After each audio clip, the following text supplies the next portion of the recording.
Bom, pessoal, a gente está de volta aqui com a Adriana. Na verdade, não estamos de volta, porque a gente nem se separou ainda, a gente continua no mesmo lugar. A gente gravou aquela primeira entrevista e depois nós ficamos falando aqui sobre que temas podem ser interessantes para as pessoas.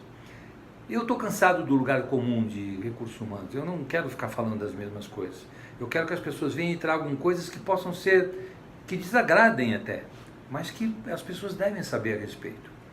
Um tema que a gente estava conversando aqui é um tema chamado Enneagrama. Tem algumas pessoas que eu conheço que são especialistas nisso, mas a Adriana pode nos dizer a respeito. Ela está muito interessada nisso, e se ela está interessada é porque realmente deve ser interessante. Mas afinal de contas, o que é o Enneagrama? O Enneagrama é algo que começou há muitos anos atrás e foi redescoberto por uma pessoa chamada Gurdjieff. Ah, o Gurdjieff aqui é o... Ah, nós falamos do Gurdjieff um tempo atrás, você lembra? Isso. Eu estava lendo o livro dele, Então, não sabia que ele era o papa da coisa. Então, o que aconteceu? Ele redescobriu algo que era usado antigamente, quando eu digo antigamente, é nos anos 1000, coisas muito, muito antigas. Sim. Ele redescobriu coisas que falam sobre isso. Agora, o Cláudio Naranjo, que é um chileno que hoje mora metade na Europa, metade lá em Berkeley, o que ele coloca é que isso tem uma ligação forte com os pecados capitais. Só que ele colocou, ao invés de 7 pecados capitais, ele colocou 9 pecados capitais. Pronto, agora ficou completa a minha vida. Que são os pecados capitais que cada um de nós tem, só que um tem mais do que o outro. Então, Sim. o número 1 é a gula, número 2, orgulho, número 3, vaidade, número 4, a inveja, número 5, avareza, número 6, medo, número 7, a gula, número 8, luxúria e número 9, a preguiça. Mas me diga uma coisa, o que isso tem a ver? Eu sou um cara, eu devo ter tudo isso aí, mas o que tem a ver? Como é que eu correlaciono isso com a vida? São as formas que nós criamos enquanto crianças para que a gente lidasse com uma estratégia de sobrevivência para receber amor, para receber cuidados. Então, cada um de nós, quando é criança, a gente percebe como é que eu sobrevivo nesse mundo de adultos ou nesse mundo que precisa me dar suporte, porque a gente tem consciência que depende deles. E cada um de nós criou uma estratégia, e essa estratégia está ligada a um dos pecados capitais. Isso está correlacionado ao ambiente social ou tem características genéticas que podem me induzir a ser mais uma coisa do que outra? O que a gente sabe é que é uma reação da criança de sobrevivência àquilo. Vamos supor, se eu tenho uma mãe que normalmente é muito mais deprimida, provavelmente eu posso desencadear, ou que seja difícil, o que eu posso desencadear, por exemplo, a gula, que é viver pelo prazer, ter um prazer no momento, ser agradável, ser mais palhaço, criar uma coisa leveza dentro do ambiente da casa. Se eu, por exemplo, sentir que eu sou uma pessoa, uma criança, que eu não me sinto muito cuidada ou cuidado, que eu preciso de uma atenção, que eu me sinto muito sozinho, que eu tenho que a luta mais sozinho, eu provavelmente vou desenvolver o número 8, que é a luxúria, que é uma pessoa mais forte, uma pessoa que ela tem que batalhar tudo sozinha, porque ela acredita que se ela não fizer por ela, ninguém vai fazer. Então aí é que ela assume ser protetora dos outros. Qual é a luxúria, é isso? A luxúria é... Porque tinha um conceito mais negativo de luxúria. Então, eu achei bonito essa luxúria aí. Então, mas a luxúria é uma pessoa forte, ela também tem uma coisa de se permitir viver algumas coisas, mas ela não é esta depravação que a gente coloca na questão do senso comum. Tem outros aspectos, como também a própria vaidade também não é só isso, né? A vaidade ter a figura de alguém exitoso, não necessariamente belo, mas ter a vaidade de ser exitoso. Poxa, que legal. Mas o que eu descubro?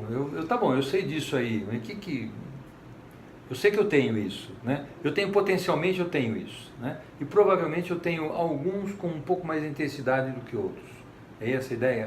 Então, é que tudo isso nos guia. É como se assim, a gente, como uma criança, ela tem uma estrutura de ego que foi em resposta ao ambiente que ela vivia. Na medida em que ela tem essa resposta, ela acaba criando estratégias de sobrevivência. Por exemplo, uma estratégia de sobrevivência do guloso, por exemplo, é agradar, é sempre ter um ambiente divertido, um ambiente gostoso, um ambiente com piadas, um ambiente de muita descontração, muito lazer. Então ele entretia os pais para ter amor. Sempre no fundo é isso. Entendi. E para cada uma desses elementos existe um conjunto de explicações? Cada um desses eu poderia ficar horas falando de cada um desses. Do da ira, que tem a ver com a perfeição, o vaidoso, que tem a ver com fazer as coisas de uma forma que o status quo recompense e que ele tenha êxito, que ele é um realizador.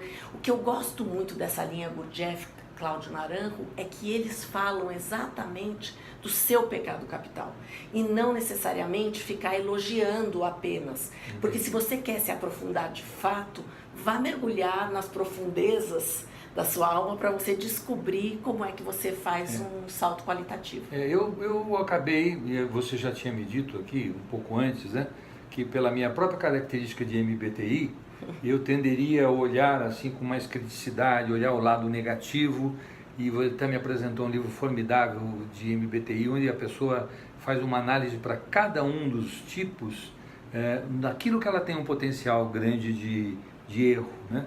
E o que você está me dizendo agora é que o Enneagrama também foca mais nesse aspecto. Ele não trabalha essas coisas boas e maravilhosas. Ele trabalha, mas o foco principal, principalmente na linha, na escola do Cláudio Naranjo, é exatamente olhar aquilo que... porque com isso, não vou dizer que é um processo fácil, porque é um processo onde você entra em contato com o seu vazio existencial, com a sua dor, mas é muito transformador. Sei. É uma coisa que te toca muito facilmente. Eu pessoalmente tenho me submetido, já faz 4 anos, e tenho gostado demais e tem sido transformador. Ainda Você não pode contar qual que é o seu pecado capital? Posso. O meu é o 3, a vaidade. Olha, que coincidência, a minha também.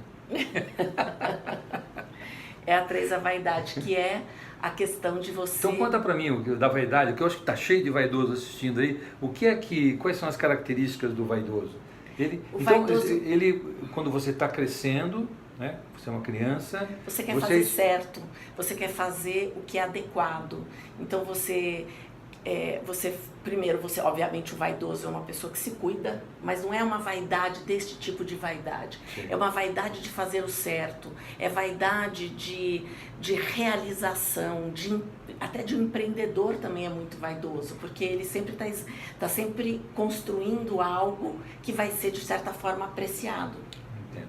Quer dizer, a vaidade também tem esse aspecto, aliás, tem esse aspecto principalmente esse positivo do desenvolvimento da personalidade do sujeito, de ser uma pessoa que vai buscar fazer o certo para ser reconhecido. Para ser reconhecido.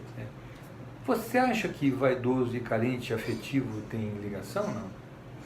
Todos nós temos uma carência, que é uma carência de eu base. Sou carência afetiva, então eu queria saber se vaidoso...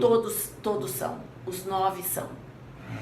Os 9 são, só que a reação que cada um tem para lidar com aquela criança ferida, aquela criança carente, cada um usa uma estratégia diferente, mas todos são carentes. A gente não pode dizer que alguém é carente e o outro não é. Não, todos nós somos, com maneiras diferentes. Mesmo o que é mais agressivo, ele também tem uma carência, só que a forma de ele reagir agressivo, o que quer ser perfeito, também tem uma forma.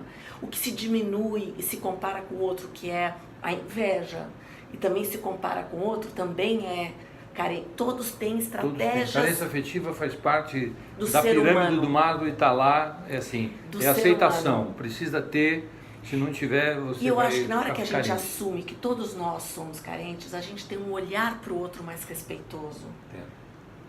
Claro. Mais generoso, porque o outro... O generoso é uma palavra bacana. Eu gosto muito dessa palavra, porque se eu não consigo ser generoso com a falha do outro, eu não consigo ser com a minha. Claro. Porque todo mundo tem o seu lado bom e o seu lado ruim, todo mundo. Isso é uma coisa mais democrática que existe. Tá certo. Muito bom. Eu acho que já deu para dar um saborzinho, e aí vocês... Agora é fácil, né? Entrar no Google lá, coloca lá Enneagrama e vão ficar sabendo um monte de coisa. Tem alguma coisa que você possa ajudar no Enneagrama? Em que sentido? No sentido de instrumentalização, ou você está mais se submetendo ao processo do que Não, efetivamente comercializando o processo? Como o mundo corporativo ainda é um mundo que a gente tem que tomar cuidado para tratar com essas feridas existenciais, eu estou tomando bastante cuidado para trabalhar com isso de forma coletiva, por exemplo, numa liderança, num trabalho de equipe, eu ainda prefiro trabalhar com outros instrumentos. Sim. Mas num coaching, por exemplo, é possível você ir a fundo, sim, porque você está com um ambiente mais protegido. Tá certo. Então, esse é um outro tema que é muito interessante, é saber até onde as empresas têm capacidade de suportar, de conversar a respeito de temas que elas veio escondendo até agora. Sim. Porque no fundo, nós somos humanos e temos nossas características positivas e negativas. E eu me lembro de uma frase que foi muito interessante, assim, a gente contrata as pessoas, né, só para parte delas. E é por isso que não dá certo às vezes, né? Ou a gente começa um relacionamento por causa de um pedaço da pessoa e desconsidera o resto. E depois vê que o relacionamento não dá certo, que o emprego não dá certo e coisas assim, né? Desculpa te interromper, mas é quando a gente percebe a vulnerabilidade do outro também. A gente percebe a nossa e expõe a nossa. Tá certo. Bom, se você é um desses humanos normais, você também vai ter interesse em buscar coisas novas. Acho que é muito importante, e esse é um pouco da missão que eu estou me colocando aqui, é da gente procurar coisas diferentes, né? E não ficar sempre no mesmo lugar comum. Isso não tira a responsabilidade de você ser um bom profissional funcional, por exemplo, mas você ter um senso crítico, você tentar encontrar outras formas de poder ajudar as pessoas dentro da organização, e aí eu estou falando muito do profissional de recursos humanos e por todos os líderes em geral. Eu acho que a liderança deve ter dentro da sua característica do líder, de buscar ajudar as pessoas, ajudá-las a se desenvolver. Então, a buscar, primeiro, é desenvolver a si mesmo, né? Então tá, olha, é uma moça assim, já altamente treinada e continua buscando nas suas entranhas o que é que ainda tem por descobrir. E a gente volta um dia desse para saber o que mais que ela aprendeu dela mesma. Tá bom? Tá bom. Obrigado a vocês todos e continuem assistindo às nossas entrevistas. Um beijão para todos. Até mais.